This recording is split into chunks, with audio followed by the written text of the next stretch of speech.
So one of the very first videos that Ian and I shot after announcing that we bought Smosh was an episode of 2 Truths, 1 Lie here on the Smosh Pit channel.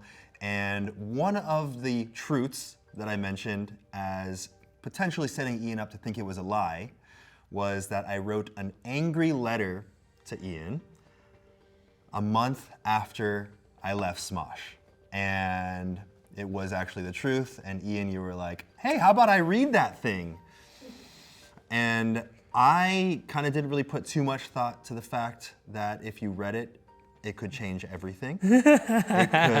You could decide that you would be the one to leave Smosh next. Yeah.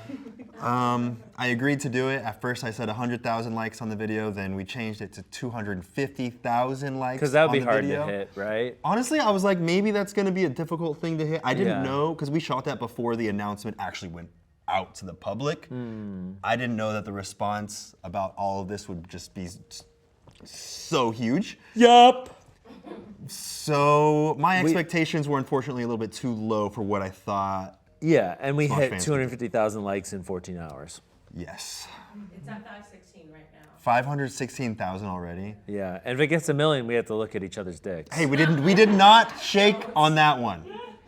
Okay. And if we do see each other's dicks, you better not be shaking anything else.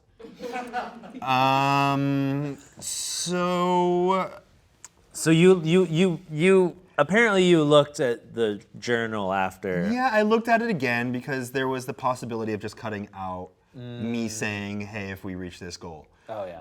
Because it was like, of course, it's a very personal thing. It was coming from a really vulnerable place. I was getting my emotions out that I was holding on to.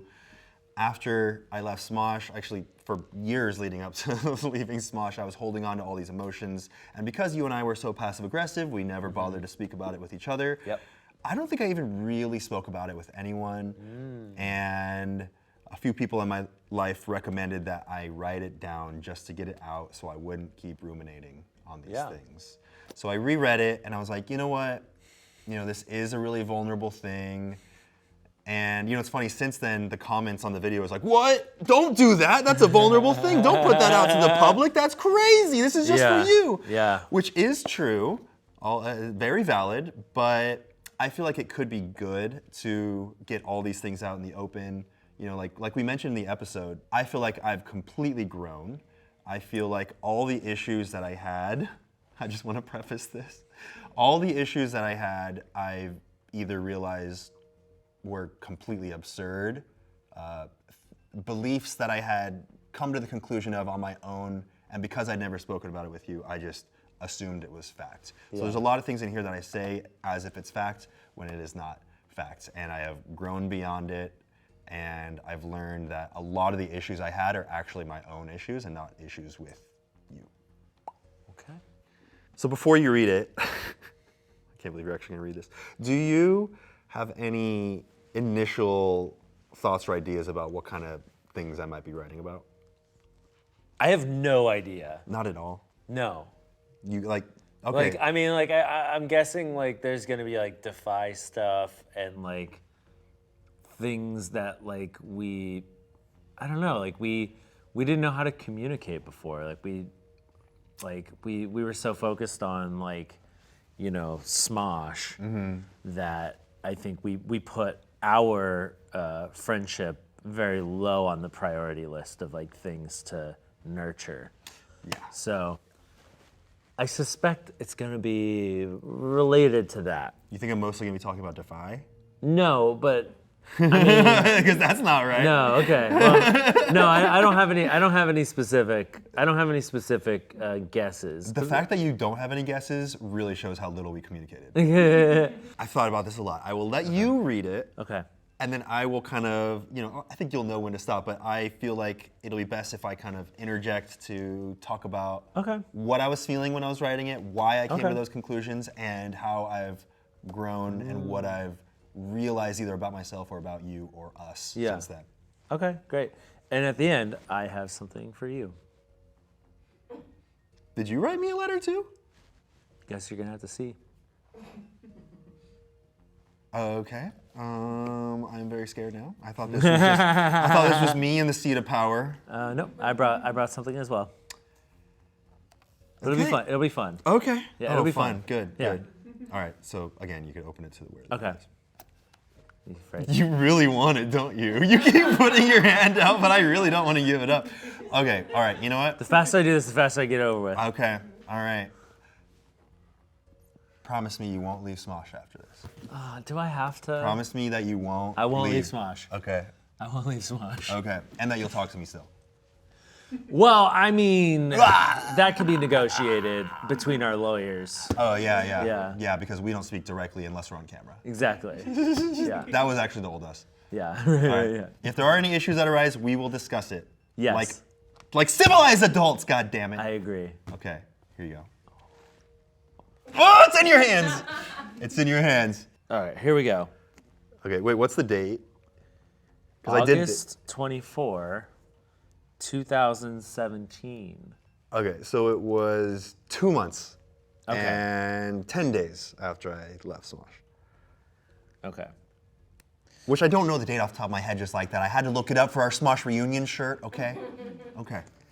Well, it starts out pretty nice, Okay, you already read it in which your has head? me like scared. All right, read it out loud. Oh, this is so weird. Okay. Yeah, it's very personal. Okay. Go. I feel like I'm like getting on a roller coaster. You know when you get on a really scary roller coaster and you have that moment of like, I should just not get on this ride. And then you start to And it's go like- and you're like, it's peaceful now, but I know it's not gonna last for very long. Yeah. Okay. Yeah, that's pretty accurate. Ian. Hello, old-time friend. I have a lot to say to you that has remained unsaid for many years. First, I just want to thank you for being such a great friend to me in my very fragile teenage years. I came from a broken home with very little money and no means to explore the world outside of suburban Carmichael. You introduced me to your loving family who welcomed me and loved me with open arms. They helped me travel and showed me a way of life I had not been exposed to. You personally were supportive and overall were a really good friend to me. Were, emphasis on Yeah. were. I don't know, it's making me tear up a little bit. Like it's so vulnerable to know that I really didn't think anyone would ever see this. Yeah. Really good, were a really good friend to me who I felt I could share anything with. I'm not sure why, but something changed. I feel our best friendship ended around 2009, and a resentment started growing between us. I started feeling a judgment in the tone of your voice, a sense of hostility in your actions. Yeah, my writing's a little sloppy. There might be some Oh. tears on there that you have to wipe. Did I do something that upset you? Did I treat you poorly? Did I make you feel insignificant, downplay the importance you held in our company, and imply you were not just as responsible for our success as me? I mean, hey, I asked you some questions. Now maybe I can get an answer. I mean, I suspect that. Wait, are you reading this or is this your thoughts? No, sorry. Oh. Yeah. Wait, you don't know this? I was You like, don't know this? Well, I mean, I suspect that we're gonna get into it further. That certain relationships that we had might have had an effect.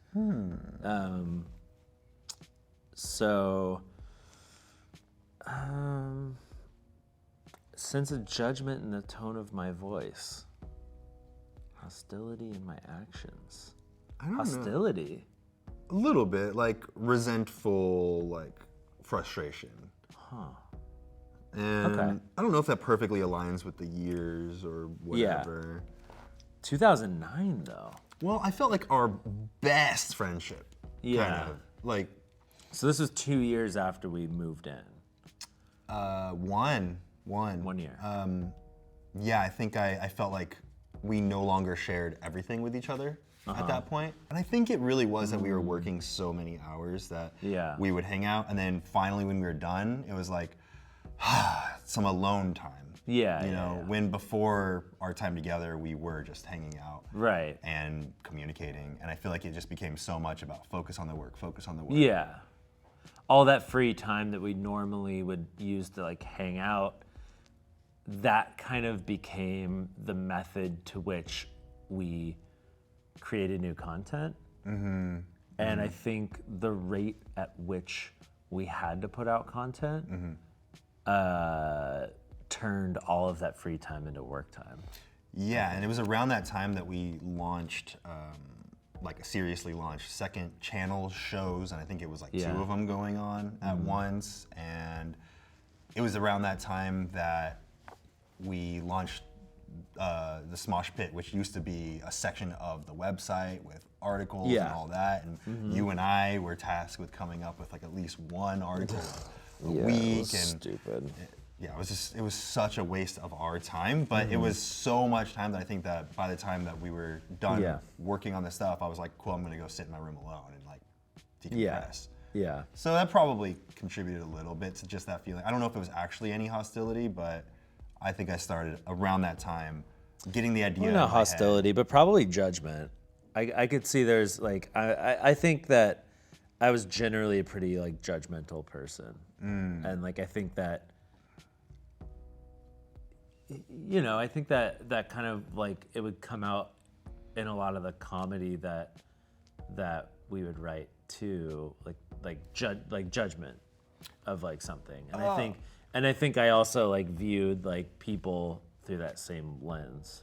You mean just like the jokes that you would make would be like, oh, that's kind of dumb. Oh, that's kind of dumb. Yeah, something like that. Yeah. While we're making Smosh sketches. Yeah.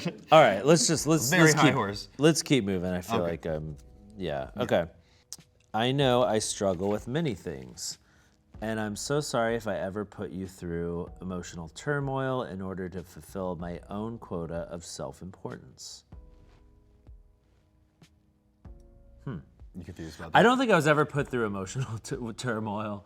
I don't think I would have recognized if I was being put through emotional turmoil. That doesn't mean that you weren't being put through it. Oh, maybe. That just might mean that you were shutting things off. Probably. Yeah. Quota of self-importance. Yeah.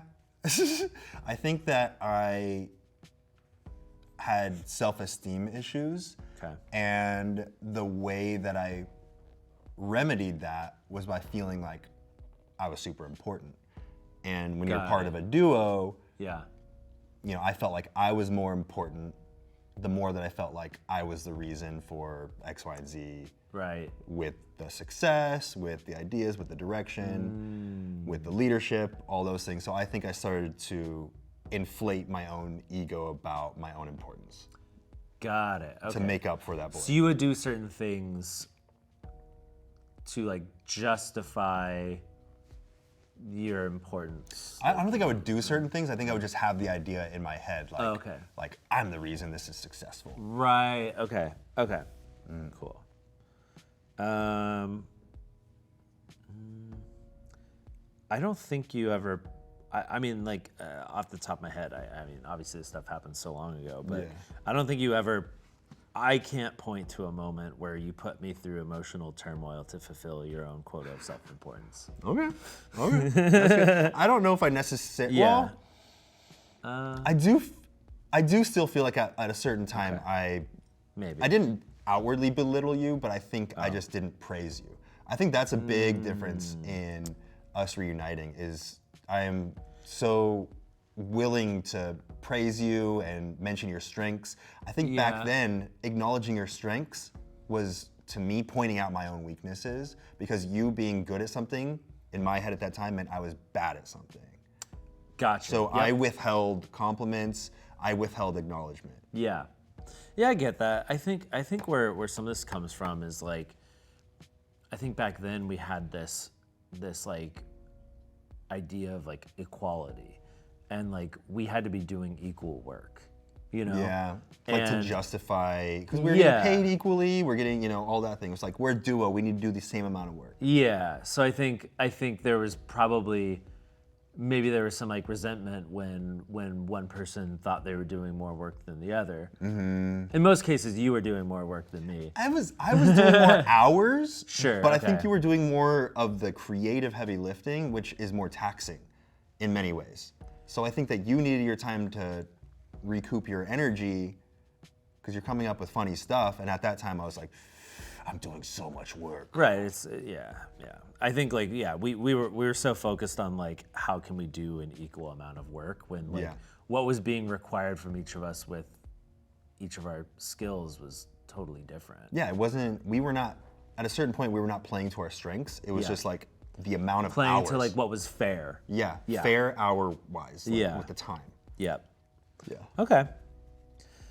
Tame so far. I think so. Yeah, I'm waiting for it to get real bad. I always wanted everything I made to be just that, something I made with your help. I considered Smosh to be something you were only tagging along for, and I'm deeply sorry if I ever made you feel like you didn't deserve as much credit as me. You may not have done some of the heavy lifting I did in the early days, but definitely encouraged us to keep going, and you kept things light and full of laughs as we did it. We accomplished so much, and I am just now realizing how important you were in making that happen. Wait, does this ever actually get like mean to me? Because I feel like this is all just very like affirming to me. Like, There's some mean okay, stuff. That's I'm coming waiting up. for it. I'm waiting Yeah. for it because this is just like Yeah. nice. But that thing that you read there, Yeah. you did, and this was actually really nice for me to hear from you, but it was a few days after we had confirmation that we had bought Smosh. Yeah. You came over to my place. We, had a little, what do you want to call that hang? A very Celebratory hang. very luxurious. Yep. Very. I brought us cigars. We chilled with cigars and some whiskey, and we just broed it up. Yep. And you said that to me, What? that exact thing. You said, hey, I don't think I ever really acknowledged the heavy lifting that you did in the early days, and yeah. and you said that you felt really lucky to be there at that time, and that Yeah. I included you in that, and that was. It was really nice to hear, even though I know, like. Yeah. I think I always felt like some guilt towards like you doing like all this like crazy shit that had to be done like in editing and like, if we needed something done with the website, and like it was always like you that had to do those things because you had that skill set or you had the determination to do that. But like, there was no way that I could do that stuff. So it was always just like, I would just kind of be like, oh, okay, like I'll just I'll be over here or whatever. I'll like come in and give notes or whatever. But like I don't think I probably thanked you enough or acknowledged the fact that you did more. Maybe because I was like maybe afraid that if I did acknowledge that you were doing more, then I would need to do more like in return. I don't know. Like Yeah. there's probably something there where it was just like, I think I was just like so obsessed with like this idea of like fairness. Yeah, And what was fair. Isn't it insane to think that if we had just had a conversation and said, hey, I feel like I'm not, I want to do what's fair, but it feels like you're doing more, like, right. We couldn't have that conversation though. if we did, everything would have been different. Yeah. I have so many ways I've treated you that I regret, and so many things I wish I could apologize to you for doing. I really wish you'd give me a chance to speak with you. Okay. There are also so many things I wish you would explain to me. Let's go. I told you we'd get to it. I told you. All right. Okay. All right. This is gonna hurt. Okay. This is when the smiles stop. Okay. Why have you consistently made me feel ashamed to be myself in front of you for so many years? the time I asked you what you thought about my shoes when we were 17, and you told me you thought they were hideous, and I could tell you only said it to hurt my feelings.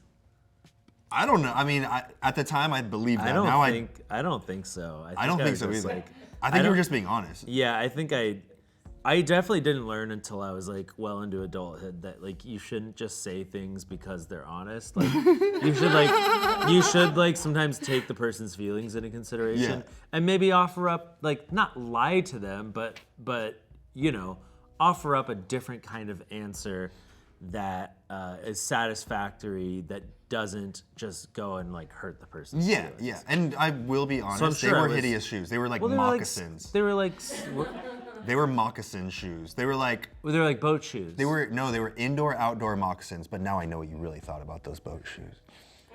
Oh yeah, you did have boat shoes for a while. I had but boat I think I shoes probably had boat shoes for a short while. We both had boat shoes for a while. But the indoor-outdoor moccasins were real rough.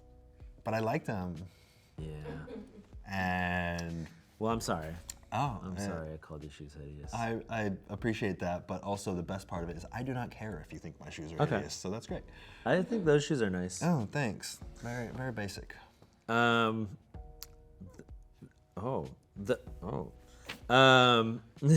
read ahead. Sorry. The time you talk shit behind my back on Facebook to the girl we were friends with that I introduced you to. The amount of things you said behind my back to our high school friends about me and my relationship. The snide remarks you'd make about me being... Oh, I thought that said virgin. Wait, what does it say? Vegan. About me being virgin. The times you'd make me feel stupid for making any content whatsoever that was not directly Smosh related. The snide remarks about anything I made that put my true emotions out there for the world. I just wish you were better at communicating. I know I'm not any better, but I feel like I've tried with you, tried to break out of my comfort zone and talk about things that make me feel uncomfortable. When we were in New York for our Ghostmates tour, we got drinks and I opened up about how embarrassed I was that my previous relationship was so obviously bad to the outside world and how naive I was to think I would actually marry someone like that. I was vulnerable and breaking down all my walls in hopes that you would return the favor, but nothing. The conversation was once again one-sided. Am I just horrible to open up to? Have I made you feel uncomfortable to open up around me? Have I made you feel all the ways you've made me feel? Are the ways you treat me nothing but an echo of how I treat you? There's a lot of questions. Yeah. Am I the one at fault here? Did I create a problem that went way further than the point of no return? I was losing my mind. Is this all because of me? And then you put in all caps right after, perhaps. I'm just trying to be honest to myself. I mean, I think at this point, like by the time of like Ghostmates, that was 2017, 2016. 16. Like you opening up to me was, I think, like uncomfortable for me because we had never established that kind of openness before. So I think that I didn't know how to respond because I was like, where's this coming from? Maybe. I don't know. That's my feeling. I don't think I was, it's like, I don't know. Have you ever like had like a relative that you weren't close to and then all of a sudden they've like tried to get like close with you or that's suddenly fair. like opened up about something and you're like, That's fair. what is this? Like, I think it was probably a similar thing. I can't recall exactly what this was, but I mean, I know I had a lot of thoughts, but I think maybe it was coming from a place of like suspicion or Yeah, that's something, fair, or that's like fair. or like me being cynical or something, like not. Maybe I didn't. Maybe I thought you had like a motive, like an ulterior motive to open up to me since you hadn't opened up before. That's true. And you had no idea how I would respond if you opened up because we never established what that would be like. So that makes sense. I definitely had my walls up for sure. Yeah. And now, as I've grown, I've realized that when I have a conversation with someone, even if I'm opening up, it is not fair to have expectations for the way that you should respond. I think when I was opening up, I had this expectation of like... It was like a quid pro quo. Yeah, I was like, I open up, you open up. Yeah. But now I know that if you open up with someone, it doesn't mean that they have to open up back in order for that conversation or like that transaction to be fulfilled or something. Right. Yeah, I definitely wasn't like, I wasn't open to that conversation. Yeah. I think. Yeah. But now we could talk all sorts of shit about our past relationships. Talk about shit about our past relationships, talk shit about our past selves. Yeah, I'm totally open to that. Okay. Cool. Over a cigar this weekend? You know, no, let's not smoke too many cigars. It's you know, I'm trying to, not trying to get gum cancer. Yeah, I felt like I had some damage done to my brain for the next couple days. You think so? Well, questionable. Okay. Yeah. All right. But I don't think there is a point of no return for friendships as deep as ours was. I am reaching out to you now as an ex-best friend. I want to talk about things and lay them all out there so we can possibly mend things. And if we don't become friends again, at least we could say we tried. But why avoid trying altogether? What are you afraid of? I know I've been calloused in the past, but please give me a chance. I've changed and I'm now a more understanding person. All I ask for you is for you to stop being a f***ing asshole. Just kidding. Oh, I wrote just kidding. It's so, there's some things in here where it's like I'm writing it as if I think you're gonna receive it. I mean, I don't know, dude. Maybe You're the oracle. I saw it all coming. I had to say it. He said, "You f***ing asshole." Just kidding. I had to say it. I just want you to treat me with respect again. After everything I've observed in the past few years, I'm starting to truly believe you may not be a good person anymore. That's Eek. Yeah. Eek. Do I even want to know the bitter, grumpy, vengeful person you've become? Is it better that I keep my distance to ensure I don't get even more hurt by you in the future? I feel like you've become the bully. You are so upset by so many things, but you keep it all to yourself. How do you know that? If I keep it all to myself? I think there's a feeling that's an aura. Okay. A very dark aura. Interesting. No one knows what's really going on inside your head, but you take the easiest route and put a fake smile on and walk around like you have a life to envy. But deep down inside, you're hurting. There's more going on than you even know. All things that slowly come bubbling up to the surface through your skin. They boil under the surface and fester until they finally burst with a shitty, loaded comment or a passive-aggressive outburst. Okay. I feel like I haven't known the real you for so many years. Does anyone know the real you? Do you know the real you? The end. Finito. Are you leaving Smosh? Nah. There is a lot to unpack in that last section there. Yeah. I do not think you're a bad person. Okay. I think it was easier for me to say that you were a bad person than to acknowledge that I had come up with a whole bunch of narratives and ideas for all these things. It was like I was a conspiracy theorist about where your brain was. Right, yeah, you're trying to, I think that, I mean, we were so closed off and so uncommunicative that we could only guess what was going on in our heads. Yeah. Or the only things you're hearing are like back channel stuff. Like, oh, he said this thing or he said that thing, you know. Actually, I don't think there was much of that because I don't think you really said much about that. I don't think I really talked that much shit. Yeah. I mean, I probably talked some shit about like your videos when you left Smosh, but. Ooh, actually, I didn't hear about that. That'll be another video. No, I mean. Oh, actually, no, you did talk shit to the girl on Facebook. I was on the work computer, and the Facebook messages were there. Okay. When I opened the computer and the shit talking was right there. Yeah. Do you remember what it is? What I said? Yeah, you were talking shit about me moving into a house with my ex. Yeah. Yeah. Fair. Well, I mean, it is fair though. Fair. It is fair from the outside now that I'm not in it. Yeah. It's fair. Yeah. But I think I was hurt because I wish that you would have talked to me about it. We were like, I really, yeah. I mean, I do. Honestly. I don't want to like blow up other people's like lives. Yeah. But there was like a lot of stuff going on, especially during that time, that like I'm sure like the fissure began before that, but when I think of like the bad times, like what I would call like the dark ages of like our friendship was during that time.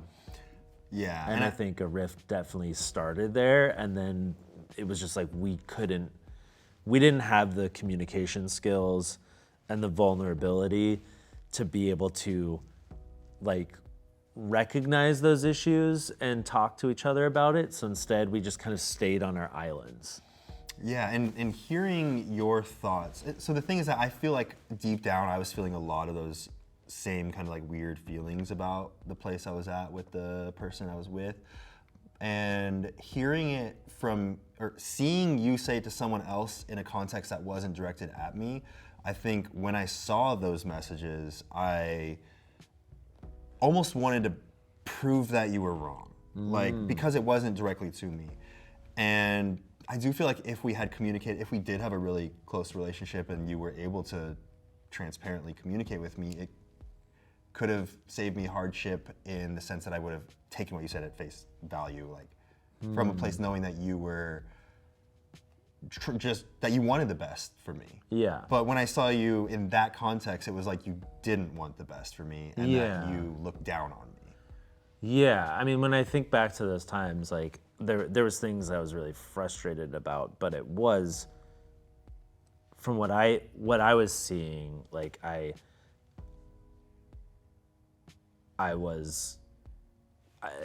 mean, like I can't say that I was like looking out for you, but like I did have, like I wanted to see you in a place that was better. I didn't like the direction it was going, but it was also like none of my business. Yeah, and if we were really close friends, it kind of would have been your business. You know what I mean? Like, well, if you wanted to step in and really look out for me and say, hey, I want the best for you. Yeah. Nothing is going to, nothing's going to change if it's like done behind your back. Yeah, exactly. And because it didn't feel like you wanted the best for me, I felt like I had to prove to myself that I was doing the right thing or that I wasn't totally fucking up my life. Yeah, crazy. Yeah. Crazy times. I can't believe we got out of that time. I can't believe we're here now. Yeah, that was dark ages. Very dark ages. Yeah, there was no communication and around. And then from there, like, I don't think there was any way, like, well, there was a way to repair it. We just didn't have the tools. And I think that it put too much of a threat on Smosh. Yeah. And we said, Smosh is super important to us, and we have so many people, working with and for us, and so many fans excited about what we do. We need to preserve that. And that was the priority. Okay. Yeah. Well, this wasn't this. I expected really bad. There's some stuff there, but I mean, it doesn't. This doesn't change. To me, it doesn't change anything. Like, I mean, it's I think that we really misunderstood each other and didn't treat each other in the way that friends should have treated each other. And I think going forward, I mean, not going forward from here. I think we're being much better with each other. I feel really good about this being read because I feel like there was so much that was unsaid at the time, and even though you and I have kind of hashed everything out already, it was nice for you to get a peek into where I was at the time. I do think that there is a small part of me, because it was kind of, I don't want to say traumatizing like it was, but it was such a long period of time of like little things that felt like it was tearing me apart for so long that I think a part of me still is like a little scared of us not communicating. Yeah. So I think there's a part of me that's like really wants to make sure, and I might be tempted to overanalyze if it feels like there's not communication happening. So I think this is good, and I think this can invite us both ways to make sure that there's constantly communication happening, and if it feels like there's something not being said, that we'll just be clear about that. Yeah, I think so. Yeah. And I forgive you. Oh, for what? I forgive you. Kidding. No, yeah, and even if this was mentally damaging in any way, it made for good content. Yeah, and that's all that really matters. That's all that really matters. Yeah. Wait, do you? I mean, it doesn't feel like it really, because some people are very concerned. Some of the viewers, some of the commenters, when they found out I was going to read this, they're very concerned. Yeah, but they didn't know it was in there. Yeah. Yeah. But you feel great. I feel like the people that both of us were in this time. Yeah. It's like, I mean, we're both different people.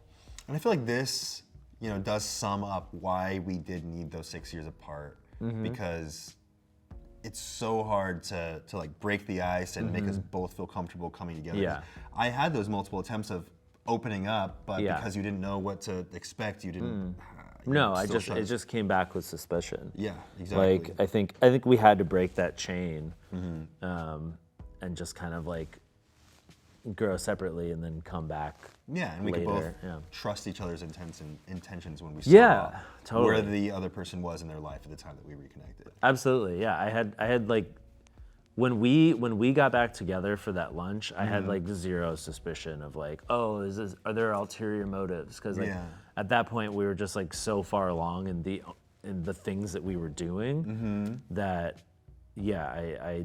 I felt like my walls were down. Same, and I think part of it is that we had success in our personal lives and we had success in our professional lives. Smosh was going well. I had my own thing going on the side, so it felt like there wasn't really any need to be defensive anymore. Yeah. Well, Anthony, I have to tell you. You did tell me there was going to be something at the end. I have something for you to read. I wrote something as well. I knew this day was coming. So, and I know that I've wronged you in the past, and I do apologize for that. I apologize. I don't believe a single thing you're saying now. This is a bit. What? It's not a bit. Okay, you're being very genuine. I apologize for the way that I made you feel. I apologize for casting judgment on you. But I feel like these words aren't enough. So I wrote my own journal. Oh, yeah? However, I kind of ran out of time, so I had AI do the apologizing for me. Oh, okay. And you kept this under lock and key? Yep. In your unicorn diary? Yes. Okay. It's very secret. Oh, it's kept under Yeah. the toughest. I was on kind of a time crunch, so Okay. AI kind of I give it the parameters. Okay. Okay. So. It says, hey, Anthony, I hope this letter finds you with a smile on your face. If not, well, I have a confession to make. I've been the clown instead of the best friend lately, and for that, I owe you the funniest apology of all time. So brace yourself for a wild ride. First off, I apologize for breaking a promise, buddy. It's like promising to share my last slice of pizza and then devouring it like a famished T-Rex. I assure you, I've learned my lesson, and from now on, I'll keep my pizza-eating promises intact. I messed up big time by not being there for you when you needed me. Picture this. I was supposed to be your backup dancer in that embarrassing karaoke performance, but I chickened out and left you grooving solo. It's a dance move that's hard to forgive, but I'm ready to bust some moves and make it up to you. This is doing a lot. It's a metaphor. I see where you're going. Yeah. Oh, the times I spoke ill of you behind your back. Imagine me secretly auditioning to be a ventriloquist, but instead of the usual dummy, I use our friendship as my puppet. Damn, that is some good It's a metaphor. metaphor. It was a terrible act, and I promised never to unleash my wannabe ventriloquist skills on our friendship ever again. This metaphor goes deep. Remember all those times I ignored your calls and messages? It's like playing hide and seek, but I decided to be the master of hide and completely forget about the seek part. Apologies for being a Houdini of friendship, but I promise to be more present and responsive moving forward. As for that shocking thing I did to your bed, brace yourself for the truth, my friend. In a moment of misguided creativity, I turned your bed into a makeshift bouncy castle. I filled it with balloons and feathers, creating a fluffy disaster zone. I never intended to leave you with a bed fit for a circus, and I'm more than willing to help you restore it to its former glory. Now let's bring some literary flair to this apology, shall we? Shakespeare himself once wrote, "Sorry seems to be the hardest word." Elton John, from the play The Lion King. So let's embrace the absurdity and admit that even the bard knew how tricky apologies can be. Speaking of movies, let's not forget James Cameron's masterpiece Titanic. It's the AI. Picture me saying, "I'm sorry, Anthony, but I can't promise you a ride on a sinking ship. However, I can offer you a boatload of laughter and memorable adventures. Let's keep our friendship afloat, shall we?" These metaphors go deep. And now let's sprinkle some multilingual laughter. English, "I'm really, really sorry, mate." Spanish, "Lo siento mucho, amigo." French, "Je suis désolé, mon ami." German, I can't even think of a German accent right now. Scheisse, scheisse. Es tut mir leid, kumpel. Japanese. Gomenasai tomodachi. Italian. Mi scuso tanto, amico. To make it up to you, I'm ready to unleash the comedy extravaganza. Here are 5 ways I could bring laughter back into our lives. Organize a comedy movie marathon with all our favorite hilarious films. Attend a comedy show or improv performance together. Create a goofy photo album documenting our wacky adventures. Write and perform a comedic skit showcasing our unique friendship. Plan a prank day where we play harmless jokes on each other and laugh until our sides hurt. Anthony, my hope is that we can turn our missteps into hilarious memories and revive our friendship's laughter-filled spirit. I miss our crazy escapades and the uncontrollable laughter we used to share. Let's embark on a journey of laughter and forgiveness and become best friends once again. With heartfelt laughter and a promise to be the best friend you deserve, your name. Oh, it's supposed to say Ian at the end. Oh. I forgot to tell the AI that part. Okay. Well, you know what? I accept your apology with all the incredible metaphors in here. I understood the sinking ship metaphor. I kind of understood the devouring famished T-Rex part, but mostly I understood it. And you know what, Anthony? What? I forgive you. And you're welcome. Should we hug it out? Sure.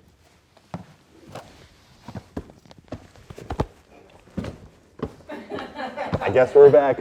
I guess we're doing this again.